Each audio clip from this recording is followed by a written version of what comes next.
और कदे भी मारे घर में फंक्शन हुए, मारी ननद आवे, जतरी पंचायती आवे वो मारी ननद करेला। कदे मने नहीं पूछेला कि भाभी सा काम करनो घर में काउने, चाहे पास होनी कोनी जमा मने नहीं पूछे। मारी सासू और मारी ननद और मारी जेठाणी वो एने बडोरे बेटे बुने देसावरती बोलावेला, वो मां बेटी बनने में पंचायती करेला, मने घर रो काम करावेला।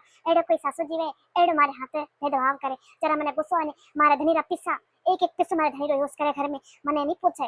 और मारो धनी मारो कीधो अत्रो भी नहीं माने, अत्रो भी अने पूरो मने काम करनो, पूरो मारो घर बर्बाद करावे। ओ वाली मारी ननद घाघरियो जो घूमतो रे, जो घूमतो रे यार वट घूमतो रे ऊपर ऊपर ऊपर की भाभी साई यहाँ करे, भाभी साई यहाँ करे, भाभी साई और खुद रे घर में जान पंचायती करे, खुद रे घरो देख भाभी सा की करे, भाभी सारू घर में भाभी सारू हक लागे, भाभी सा यहाँ थोड़ी ने भाभी सारू बेचारी रो इतो ही नहीं हलवा दे घर में।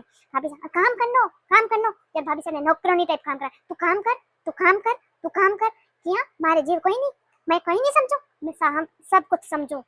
मैं इतनी थारी इज्जत करा मने यार, मतलब आ नहीं कि मैं कहीं नहीं समझू, मैं सब समझू।